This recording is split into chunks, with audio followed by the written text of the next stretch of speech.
okay? Okay, I'm going to stop questions here so that we can talk about minutes and properly recording meeting minutes. Let's see. And Denise, you can see my slide that says the law says. Okay, cool. Okay, so gonna breeze through these because you're gonna get the deck. You're gonna have an opportunity to read the law in detail.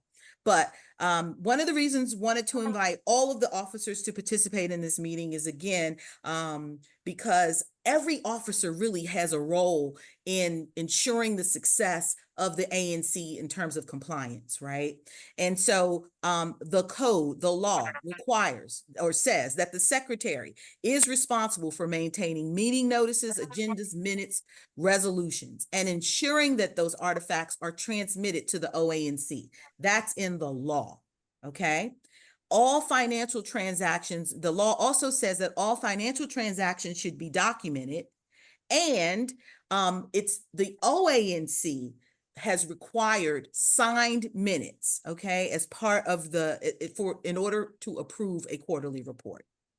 Okay. And then that led me to really want to take a pause for a second and really what exactly should be included in minutes, right? When you all submit your minutes, I have to read them. I have to read them to identify when the QFR was approved, if any grants were approved. I have to read the minutes for, debit cards. Did your ANC, properly request that it would use a debit card as part of your methods of payment?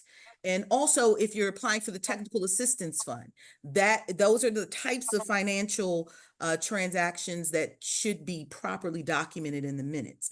And so, following Robert's Rules of Order, minutes should be clear and concise and complete because they are a historical record of your ANC's actions and decisions, okay? And when you're preparing the minutes, secretaries, you really want to think about the person, the resident, the constituent that didn't attend that meeting. And you want to give them a sense of being able to know exactly what business was conducted and by whom, in their absence. They weren't able to attend, so our meeting minutes are going to be the documentation that makes them feel whole, makes them feel that they understand everything that went on. Another problem and error that I've been noticing in the minutes was that we have some ANCs that use a consent agenda.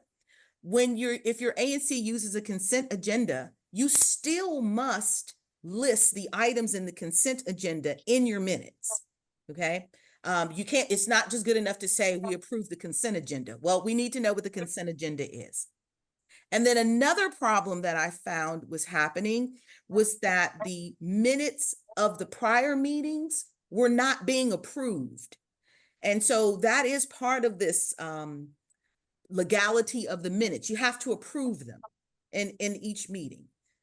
You can't approve the minutes. Now, that was an interesting question or quandary we had where an ANC wanted to approve the minutes. They were meeting in July and they wanted to approve the minutes at the July meeting, July's minutes at the July meeting. Unfortunately, it doesn't work that way. It doesn't work that way. You just approve the July minutes at your August meeting. And if you're not meeting in August, you would approve them in September. Okay, so I wanted to take a little bit of time, and I'm not going to go through all of them again because you're going to get the deck and because I was late getting started. But this is an actual excerpt of minutes that I received from an ANC that had approved their budget. And I really want to go through this because I think it really makes the point about why you need to be careful and clear about what you're writing in your minutes, right? So this one was approving the budget for business cards and updated commission materials. They were approving up to $2,500 for administrative and operational materials such as branded business cards, tent cards, other marketing materials, and that's great. We like that level of detail. But then this is where things I feel go awry. Commissioner A asked whether $2,500 was a sufficient allotment. And Commissioner B echoes those concerns. And Commissioner C asks whether there is a per SMD allocation for events targeting the SMD. And then Commissioner D clarifies that this is intended for an event by event basis. And then Commissioner E notes that the ANC has in its treasury $150,000.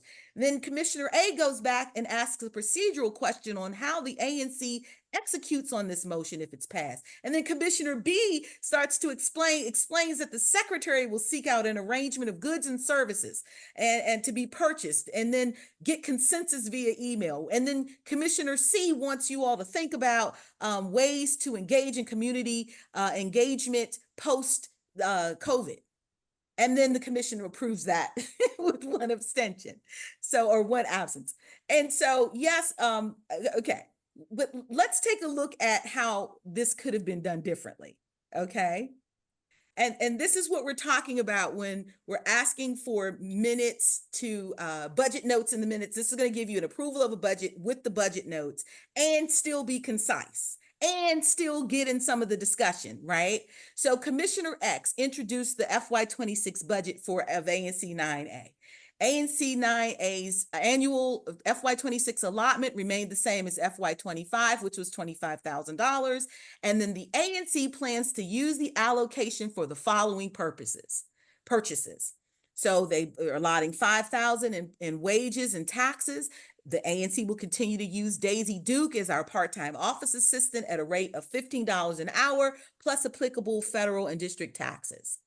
$5,000 will go for office rent and durable goods. The ANC will continue to rent space from Lincoln Westmoreland Estates at $300 a month, and then $1,400 will be set aside to purchase cellular phones for the commission.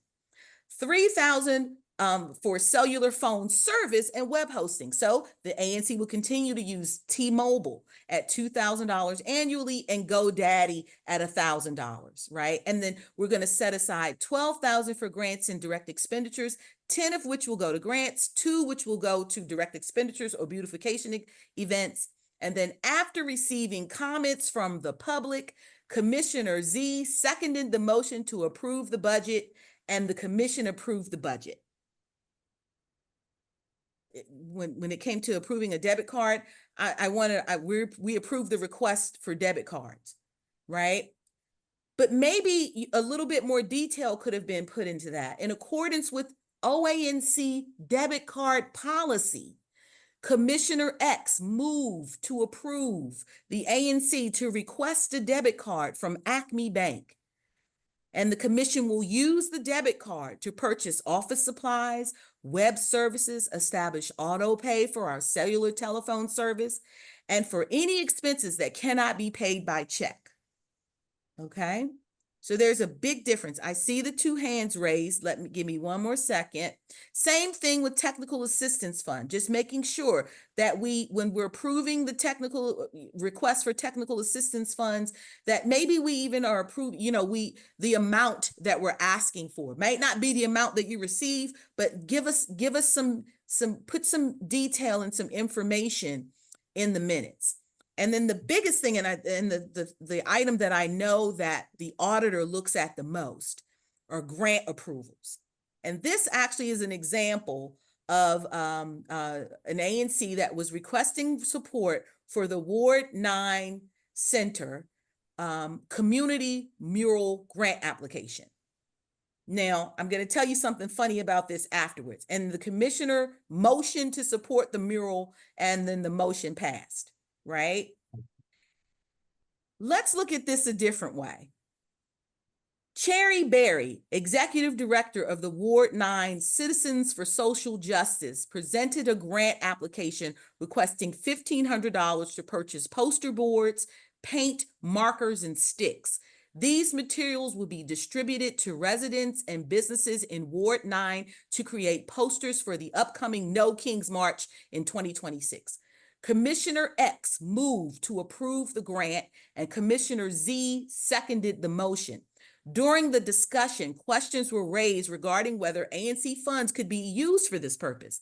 The grantee had submitted the application to the OANC for prior review, and the OANC confirmed that the event is permissible under ANC grant guidelines. Following the discussion, the commission voted to approve the grant for $1,500 to the Ward 9 Citizens for Social Justice. Okay, and now we're going to open up for some questions. Commissioner Alcorn, you can unmute. Hey, Don. Hey, commissioners. Hey, Denise.